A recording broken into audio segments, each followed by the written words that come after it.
Even though I am an American citizen, I'm born right here in Minnesota, it's still like, okay, but at the same time, you're African. Like, you're not just African American, you're African. That's a kind of a multifaceted question.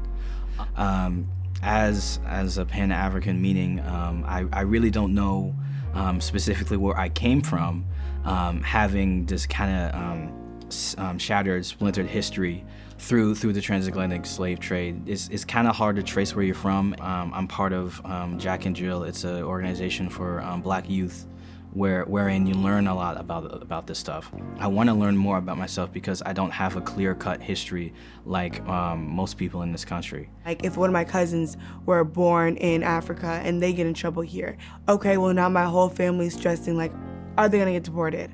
Is anything gonna happen? Are they going to be looked at different because they were born in Africa?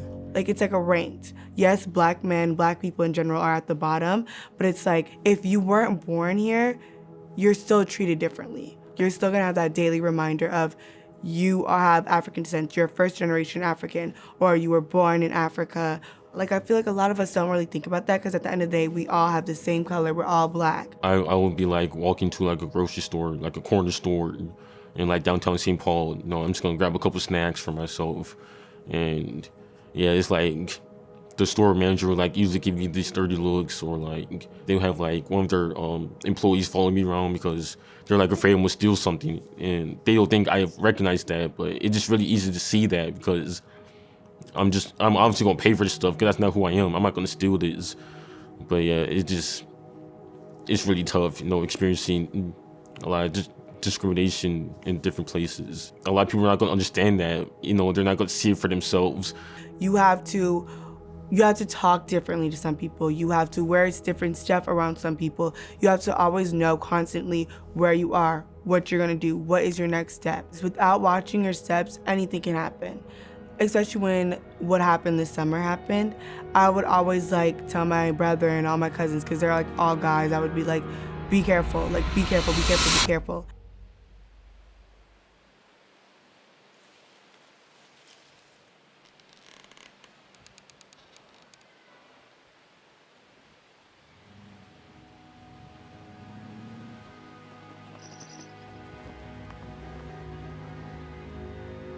Even though you don't want to think about the worst, you're going to have to, whether you like it or not. So it's like you always have to have that in the back of your mind all the time, 24/7, because you don't want to run into the wrong person on the wrong day. You know, this keeps on occurring, this keeps on happening, but I haven't really seen our country behaving this way with like Trayvon Martin, with George Zimmerman, and back in 2012, Michael Brown, when he was shot by that police officer.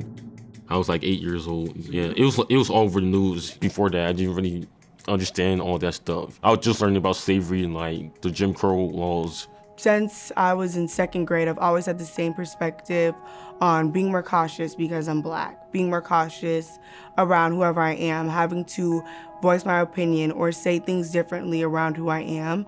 I just think now that other people outside of my race, outside of my skin tone, are now seeing it because they saw that, everybody saw that.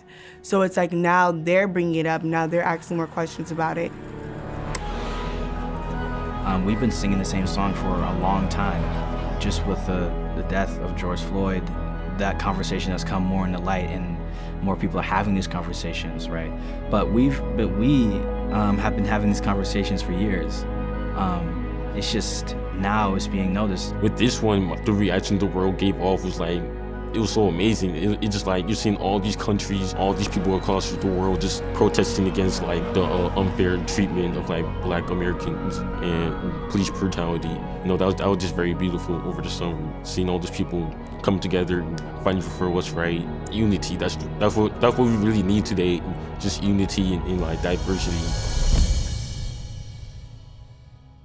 Being Black in America is something that is, I would say, unparalleled in understanding for most people.